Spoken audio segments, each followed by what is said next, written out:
Hi, everybody. Welcome back to Sending Ravens. I have the lovely Megan Rose with me. I'm really excited. We tried to do this. What was it, a week ago, Megan, or just a few days ago? I think like last week. Yeah, a few days ago. Yeah. And it didn't record. And usually when that happens, Spirit doesn't want you to have we've said something we shouldn't, or so right away, Megan and I both agreed, you know what? We'll just reschedule because something didn't want to get out there. So we're going to try this again. Yeah. So welcome, Megan. Thanks. I'm so happy that you're here. Yeah. Me too. Yeah, the timing is better, I think, today anyways. So so it worked. Yeah, and I loved your last video. Thanks. And I wanted to start with that. Could you recap for us what you brought? Because you bring some really great info, and I just wanted my audience to hear it. Yeah, so that was about the Starlink satellites. And those are satellites, that whole system, they're for more than one use. They're not just for internet, they're actually for like global security. Wow. So those satellites are monitored by the Alliance on the Moon, by Space Force. So they're really, really important for securing our planet, for our safety. And I know what the Federation and the Alliance are doing is trying to dismantle the CABAL internet systems because they need to monitor their ongoing operations, and it's part of our security. So those satellites are super important. And I think a lot of people know that the Starlink satellites were in the news. It was reported they were destroyed in early February. Yeah. Well, so when I asked my contact, Valnek, in the Federation, what was that about? He said he couldn't tell me, that all public reports were just a distraction. And that's kind of normal, like when something like that happens, not to get, the real answer. Yeah. But it turns out that those satellites were taken out by the CABAL in Ukraine. So, or the Eastern, I don't know if I can say that, the Eastern Europe situation. Yeah, you can. Yeah, as long as we don't say it over and over, we're good. Yeah. So that's part of the reason why they, we're in this little debacle right now. But yeah, so. Okay. And is that what you brought in your intel when you did your video? Okay, I'll have to watch it again. We're gonna have to watch it again. Sometimes I watch things 2 and 3 times. I'm a little bit slow. I'm a Taurus, so it's like, what are they saying? Yeah. But I do enjoy your videos, so that's okay. I'll enjoy doing that. Yeah, so I recommend everybody go to Megan Rose's channel and have a look at her latest video. Another thing I wanted to ask you about, Megan, is what's your going forward with your channel? What do you have planned for us coming in spring and summer here in North America? You know what I do is I just let spirit, the higher beings, kind of lead me. So I don't actually have any intentional, like conscious plans. It's more of like I kind of manifest. How would I describe it? Maybe backwards than some people would think. So I don't usually set like specific goals. I usually just keep myself in a certain energy field, like really balanced, and then manifest that way. So I actually don't know, but my intention is always to bring unconditional love to the plane, to this place. And so then that, it just goes from there. But, really what I want to help people with is, I think looking back over maybe the past year, what I have been working on, I really want to maybe help people understand that we are equal to extraterrestrials, that humans are their equals, that we're all brothers and sisters. Because I think that's really important for humanity and for the next step for everyone to maybe one day we'll meet them, but we have to see the beauty in ourselves first and heal ourselves, and then B, understand that they don't want to be worshipped, they want to be our friends. So I love it. Maybe my little goal. Oh, that's awesome. We've all been learning, like certainly what I've been seeing happen is the universe wants to show us nobody's above us or below us. We are equals to what we used to call the elites. In fact, a lot of those elites don't even, shouldn't even be considered our equals because of some of the stuff they've been up to. Do you know what I mean? Yeah, right. exactly. So yeah, I like that. I like that the off-worlders want us to see them as equals, and there's probably tricky ones and awesome, well-meaning ones. Would you say that was true? Yeah, the not so well-meaning ones are the ones who have been involved with creating that system of I'm here and you're subservient to me. So they've kind of been part of the problem.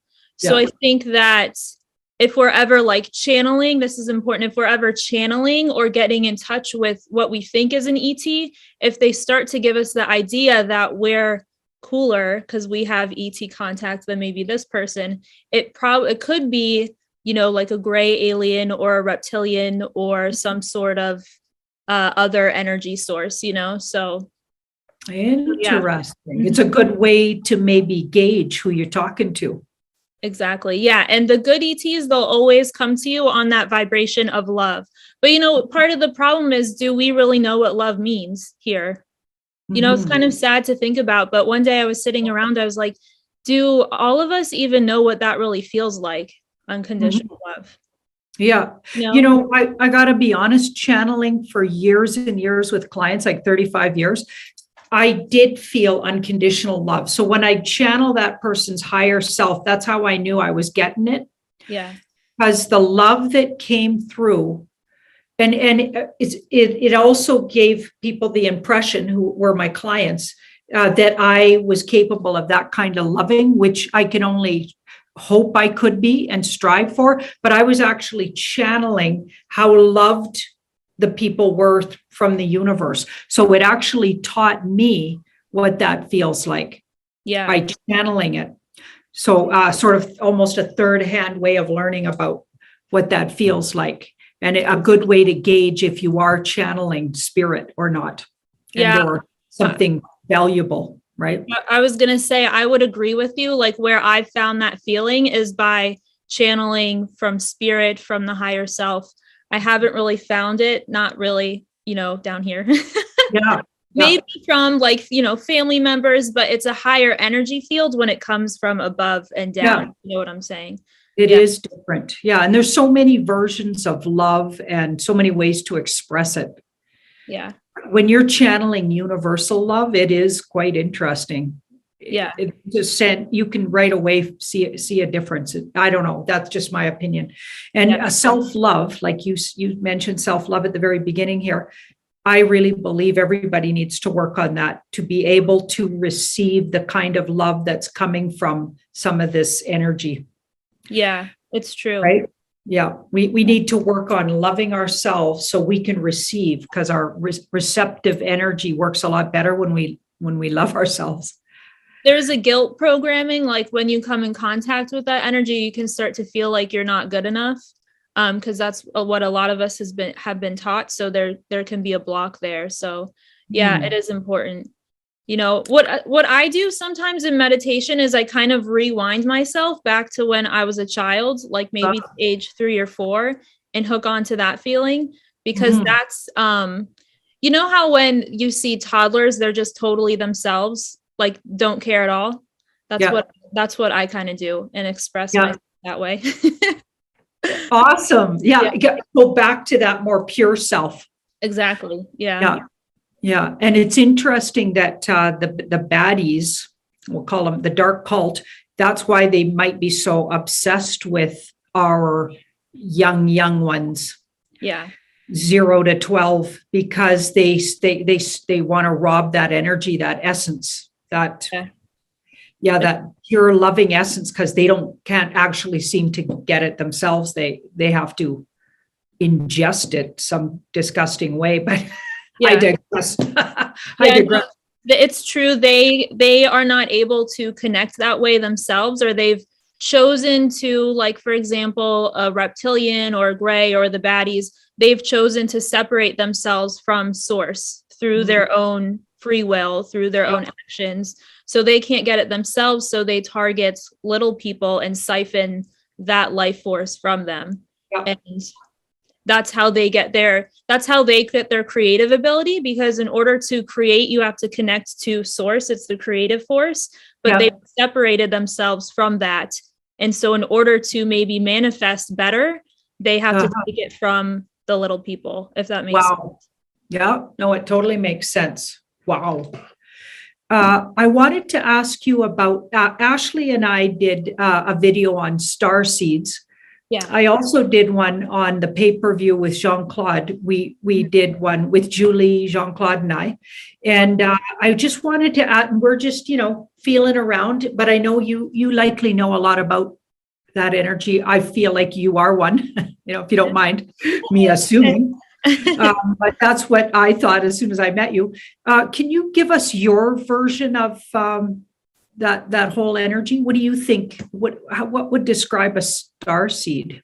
Well, I think that there are many people who souls, or some people will call them light bodies, who have another life on a different planet or a different place, and who have chosen to leave that life and basically incarnate here.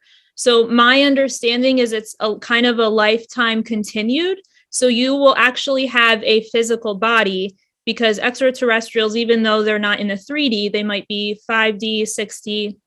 They have actual bodies and are incarnated into a body and have a life. So they will actually leave that body behind in a stasis pod, and they will choose to leave that body and incarnate into a human body. And it's a with the intention of service, to serve humanity. And a lot of starseeds have different life purposes. You can have more than one, but it's to bring that knowledge, that wisdom, that cultural perspective of unity to planet Earth. Wow.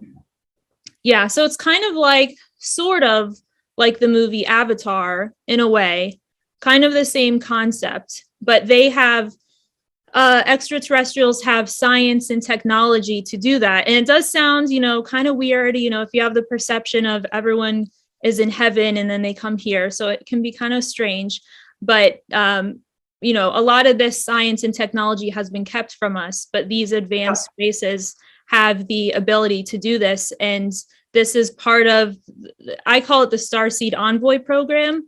They basically, the intention of it is also to help liberate the planet.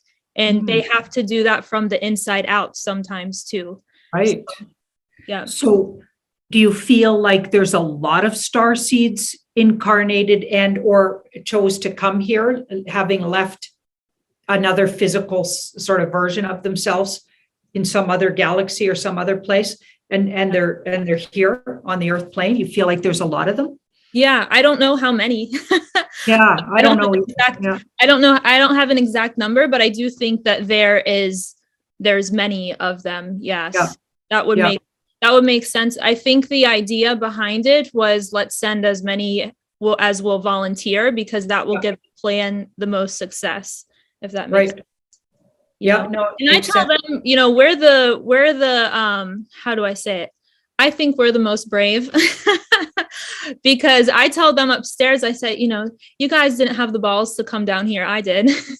Yeah, I feel really brave. I feel really brave. And to me, it feels like I hadn't thought of myself as a starseed until I had that interview. I was on that interview with James Gilliland. Oh, yes. Yeah, he's great. Did I say his name right? Yeah. Yeah, I'm so worried about how I say names, but yeah, wonderful fellow. And I feel like I had a moment there when he was talking about those off-worlder creatures that have a body like a panther. Yeah. Because there's a story in my family that for years I was tormented, this is the story in the family, by nightmares. I would be awakened every night, sometimes many nights in a row, from about age 3 is what the story goes. So I don't actually have a physical memory. Literally, I can't conjure up a memory of that, but the family talks about it, right? Yeah.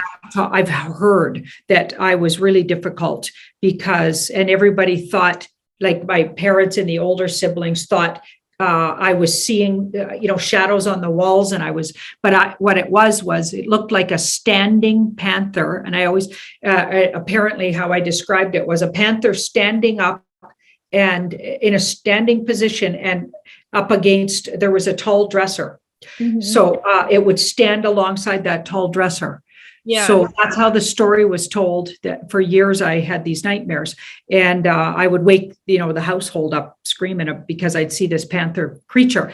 As soon as James talked about some of the forms they come in are like the shape of a panther, I was like, oh, and standing up panther. Yeah. I couldn't believe it. My mouth dropped right in the video. I was like, okay, I just put two and two together. I was visited by those creatures.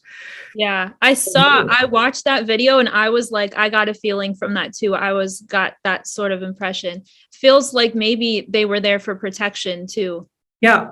Yeah. But of course, I would have been afraid of them likely, because I guess I would wake up and start running into my parents' room and screaming and etc. Yeah. So, yeah. And maybe they disappeared because I wasn't getting it or whatever, but I was just a little person. So it's all good. But wow, when you put two and two together, like it seems to me, there's all of these clues. Like it sounds like you've had very literal experiences and you've remembered them, but there's all these clues when you start putting it together, really what's been going on. And it's usually nothing like you thought it was. And our childhoods, like, we're just hearsay. It's just hearsay what really happened, like, unless you have an incredible memory. But, then you start piecing these things together and wow, like, I bet there's a whole lot of people watching here are starseeds. In my opinion, most of the truthers could be. What do you think? I agree, because there's something in coming from a different place. It's this, how do I almost say this?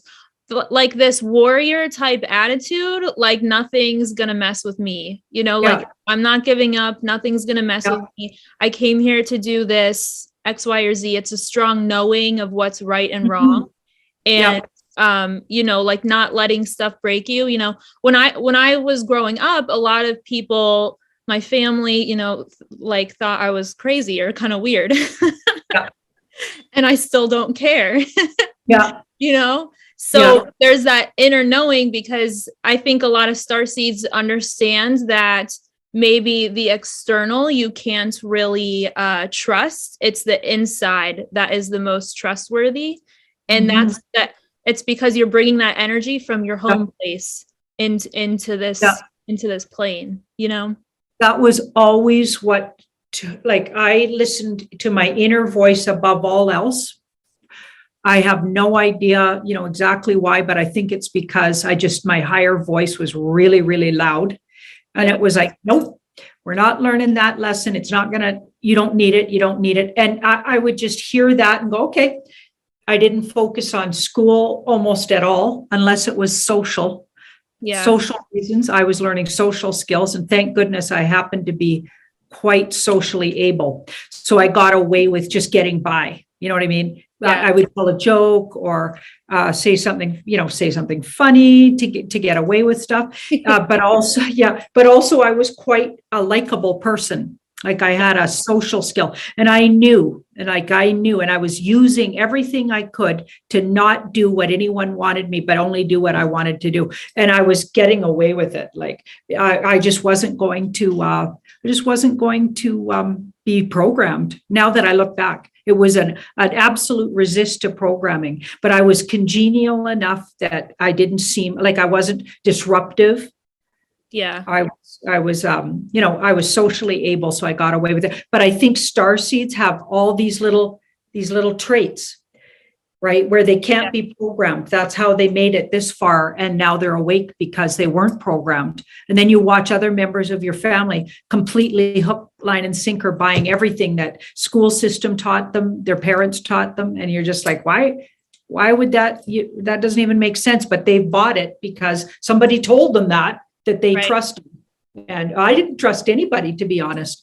I was like, I don't trust you. I like you, but I don't trust you. I could like you, but doesn't mean I trusted you. And I literally thought my parents were nice, but this is going to hurt maybe a little, but I loved them and they're loving and lovely. But I was like, but they're not that bright. Short and long of it. I thought that when I was really young.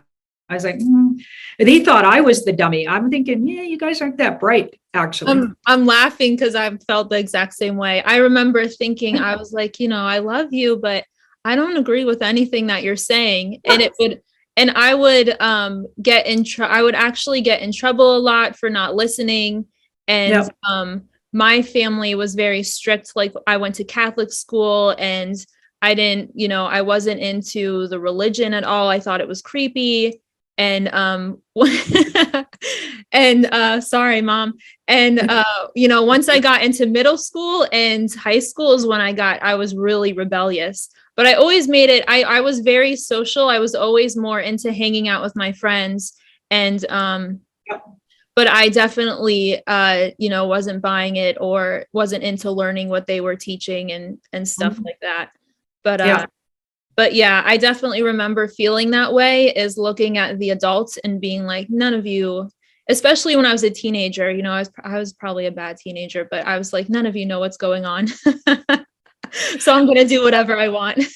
Yeah. So I did do whatever I wanted, but I got a Scorpio moon. So I got to be honest, I was a bit sneaky about it. Like, I would just tell them what they wanted to hear and then go do exactly whatever I in my heart knew I should be doing. Yeah. That's what I was like. So, yeah, I'm sure they were on to me to some degree, but I certainly wasn't disruptive about it. Right. So I would have appeared to be a fairly easy to get along with person, but insanely stubborn. Yeah.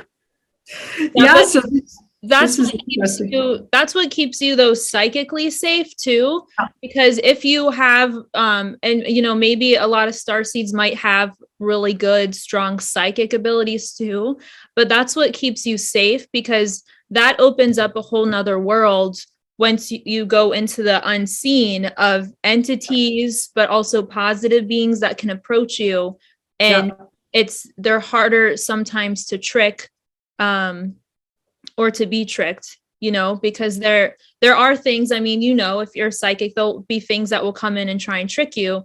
And that's, I guess, that spunk or that rebelliousness has kept me safe too, psychically, of not being able to be manipulated.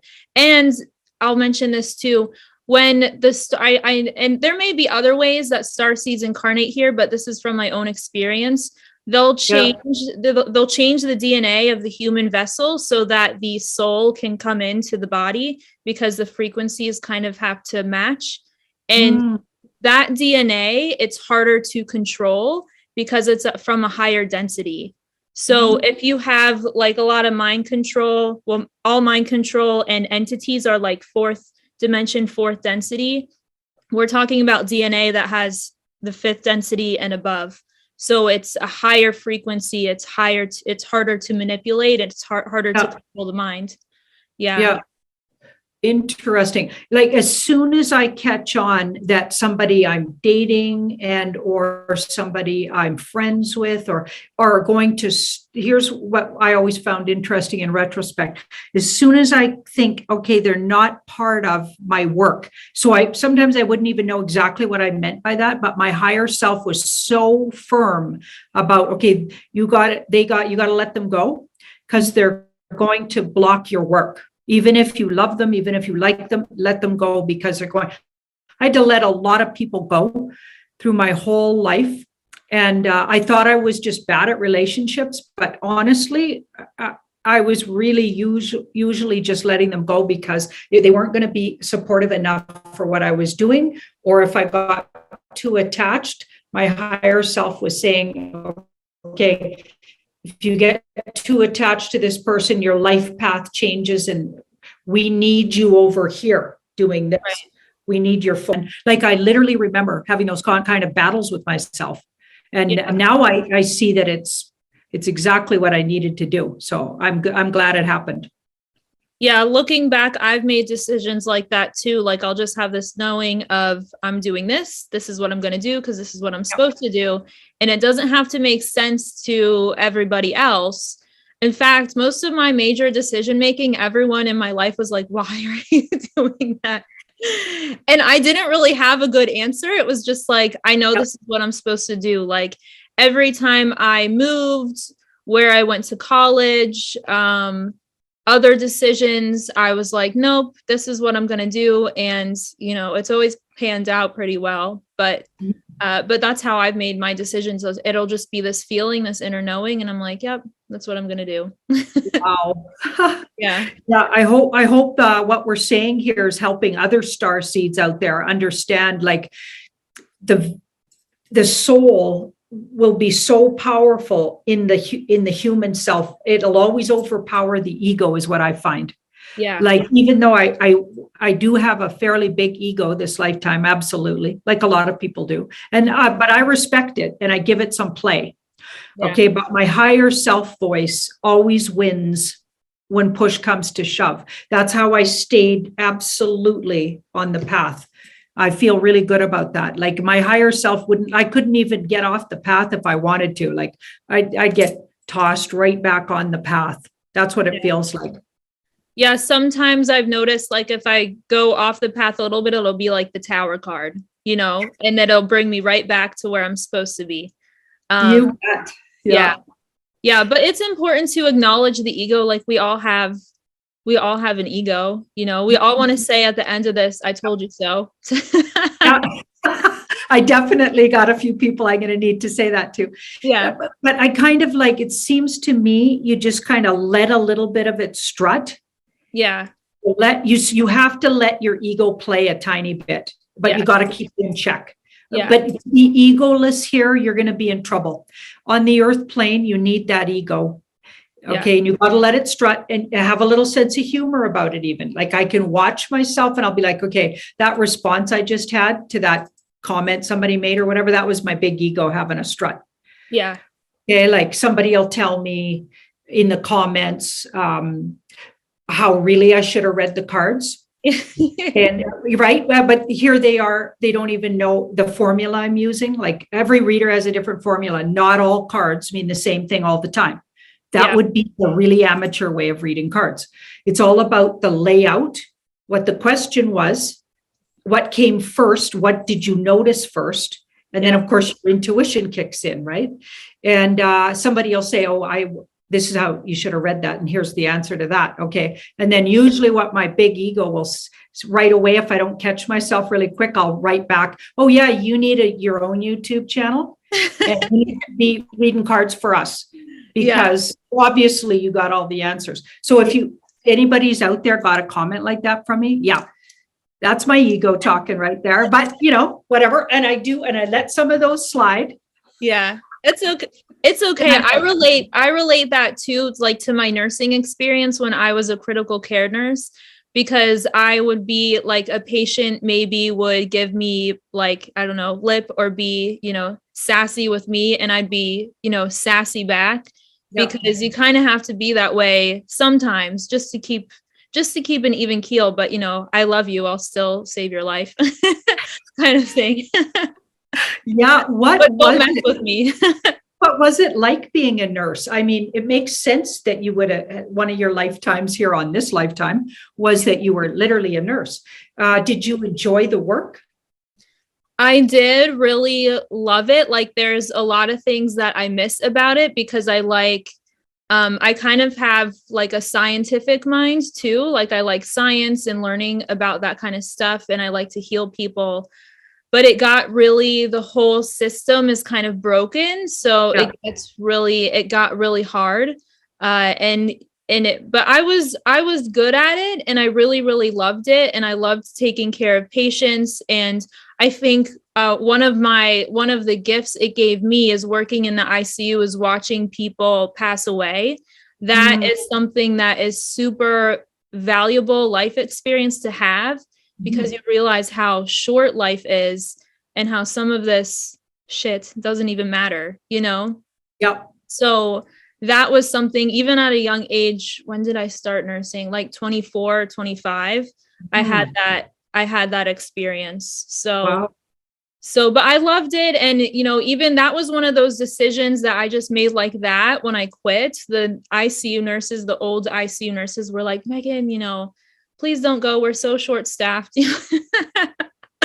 But they're like, you're such a good nurse. What are you doing? Like, this is your career. And I said, no, I'm not supposed to be here anymore. I'm leaving. This is it. Yeah.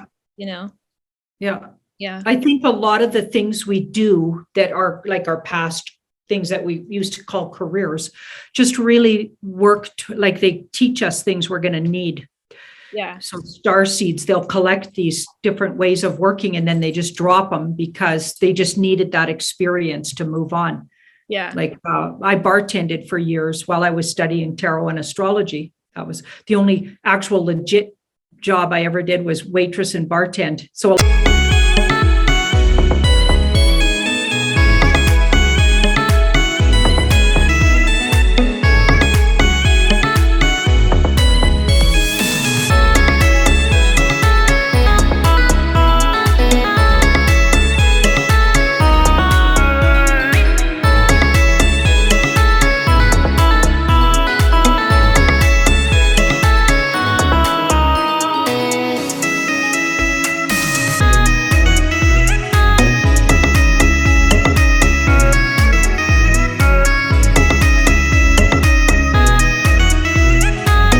you have to have a lot of social skills to make any money at it. Like if you're not congenial and you don't really aren't on the ball with how you're handling the table psychologically, okay, you can really get yourself into trouble. It's actually incredibly difficult to do. So I just want to say that to anybody who hasn't done it. It's brilliant work. And I loved it. I got to be honest. I absolutely loved it because I'm a people person and I am psychologically pretty smart. So I would work that. I would figure out who to be nice to on the table and who's paying and I knew exactly. You know what I mean? Like, and that's where my ego really got to strut. But I was collecting psychological sort of information, I think. And I was studying psychology while doing that unconsciously. Like I was absorbing all of these how do people function? How do they work? How do you work with them? How do you get them to really come out? I wanted them to really enjoy themselves if I was serving their table or serving them up at the bar or whatever. So you really learn people skills. And it actually really helped years of having strangers come in a little tiny reading room. You don't know who's coming in next. They booked and you don't know who they are. And you sit right across from them and you actually read them psychologically, spiritually together. It's okay, like so all of that skills helped. Yeah, I was going to say it's like absorbing their energy, and like the more, like I can relate that to my nursing experience. There's so many people who have different personalities, different preferences, what makes them tick. It's almost, and then seeing how they handle stressful situations, it's like absorbing their energy, and then you start to recognize it when you're doing readings too. But I was a waitress and I was horrible. Like I was the worst. I can't tell you how many times, like at least twice I spilt drinks all over people. I dropped trays full of drinks. I was horrible at it. It is a lot harder than it looks. It really is. Yeah. It is. So I always tip very well. Yeah, I do too. I'm an insane tipper. But I'll also mention if they're really, really nasty to me, I'll tell them. Yeah. Right. Because having waitressed myself, you don't do that. You know what I mean? If I'm good, if I was good to them and I got nasty back, I will mention it too. But mostly I'm an absorbently good tipper. Yeah. Just because I've been there and I get it. I get it. I know how hard it is. And even if somebody's having a bad day, like if I would have met you and you spilt a drink on me, as long as I could tell you didn't do it on purpose, I'd be way good to you, I tell you. Because I spilled some drinks too. Yeah. Yeah. It's tough. Yeah. But yeah. Totally. So now, so you're not nursing, like you're basically stepped right out of that? Yeah. And your main focus right now, and it sounds like your channel, and just to be in the moment with what you need to bring people. So that's what you were saying at the beginning. You're trying to just be in the moment with what needs to be out there, which I think is exactly what we need right now. Somebody doing, like, that's very good of you to be doing that, frankly, bringing us intel that we otherwise wouldn't be getting, right? Yeah. And also, you have a clientele with your readings as well? Well, I stopped doing private readings a little while ago, but I'm still doing, I do live readings, like live group readings on my Patreon channel. So Okay. I'm doing that twice. I do that twice a month. And then there's also like, I do meditations on that channel and everything. So I'm doing that. And then, yeah, I have my YouTube channel. So I've been posting a lot. There's so much that I want to post, and I made this great video, but I don't think I can post it because I'm afraid it will get taken down. So I'm kind of, it's hard to hold back. I just want to blab everywhere. You put it on Telegram or maybe get yourself a BitChute to throw it on. I think so. Yeah, I think I'm going to have to do that. Yeah, because we need your we need your input. I mean, I really enjoy your videos, and I know a lot of people do. Yeah. You're bringing this whole perspective that like I don't get that kind of info that you get. And of course, every single reader has their own slant, but you're needed out there. I wonder if you, could throw it up on somewhere else. Yeah, I'll try like a BitChute or a Rumble. But yeah. So I'll do. Or you could take the raw version of it and even throw it up on Telegram. Don't they have videos that long on Telegram? I think so. Yeah, I think so. Yeah, that's a good idea. I honestly love Telegram. I can't believe I didn't make a Telegram channel sooner, because I can just say whatever I want on Telegram. I love it. I do like it too. I'm funny because I treat it more like Instagram. I just like sharing things.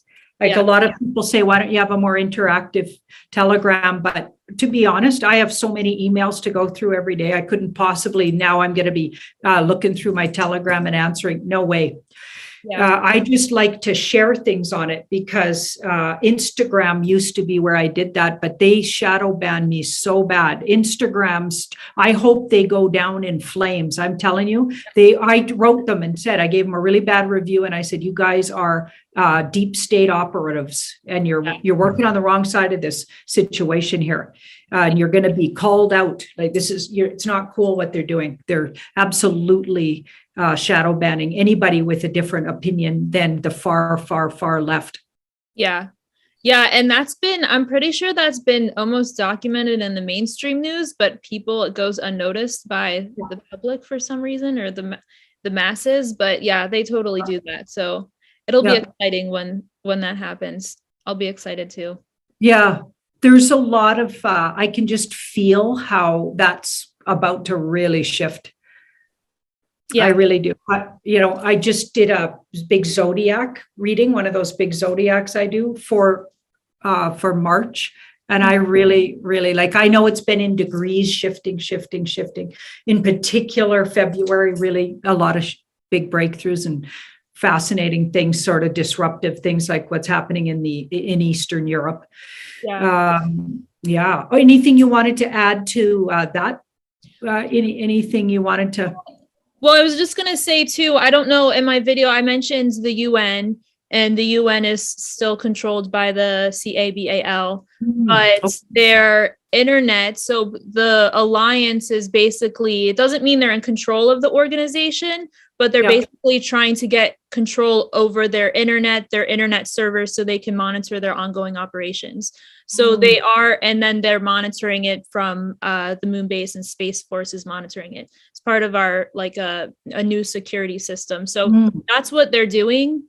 Yeah. I don't know exactly. I know the UN. I shared that intel that they're in those internet systems. So they change the frequency of those internet systems, and they're monitoring that. I don't know about other organizations that they've done that with. Valnek has said it's an ongoing process, but that's part of the fall of the CABAL. So yeah, it's exciting. So I know that's happening. The Eastern Europe situation. What's interesting is I thought that it was obvious what was going on until I went on TikTok and realized that people have completely opposite perspectives. Yeah. So I've always known that Mr. P is working with the Alliance, and that's basically what they're doing there, and, kicking the bad guys out of that area, so. Yeah. But that's because you're an aware person, and a lot of people buy the narrative, of course, that Mr. P is a bad guy. And think about it. If mainstream media has been talking about what a bad guy he is for all these years, you better believe he's obviously not what they're saying. Okay. Yeah. Because they're doing the same thing they did with Mr. T. Do you know what I mean? US Mr. T. I mean, they're just smearing, and they blame everything. Even the truckers thing was blamed on the Ukraine or the Russians. It's like, are you kidding me? Yeah. It's almost comical at this point. It's all propaganda. And even the Ukrainian prime minister who's asking Elon Musk send the Starlink satellites. Yeah. I was told, Valentine told me that that's a cover story. And I didn't get any more information than that. But what it looked like to me is that they basically, you know, I don't know who's in control of that guy's Twitter account or what, but it looks like to me the alliance was actually kind of like trolling the bad guys, you know, like, look at what we're doing, look at our accomplishment kind of thing. So it's always, you know, there's always like 3 sides, 2 sides, 4 sides to what's going on, you know? Oh yeah. It is so hard to keep track of, like, you know, and I got to be honest, it gets overwhelming to try to figure it out, describe what you're getting, like with tarot, like what I'm getting with the cards, to describe that to people. It sounds like I'm simplifying the hell out of it, but there's layers and layers to it. I only simplify it because I need it to read that way, just so I can explain it. Right. Yeah. So it's as simple as possible so that people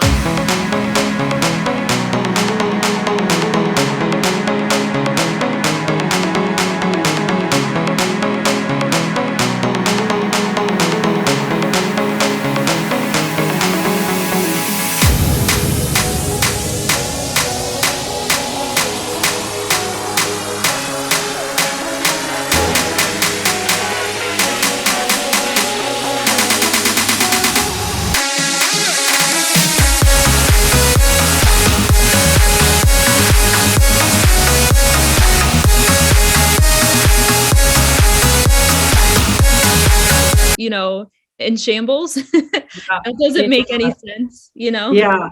Oh, I'm sure most of anything up in the mainstream is going to be just propaganda, like you said. Yeah. Crazy times we're living through here. Yeah, I agree. But yeah, it's fun that there's people like us, and we have all of our online friends, and yes, it's exciting. I get a little like sick of it sometimes, whatever, the drama, but I got to tell you, I wouldn't want to miss it either, though. Yeah, I agree. Like everything that's happening. I mean, I wouldn't want to miss it or be anywhere else, really. Yeah. But some days, of course, it gets you.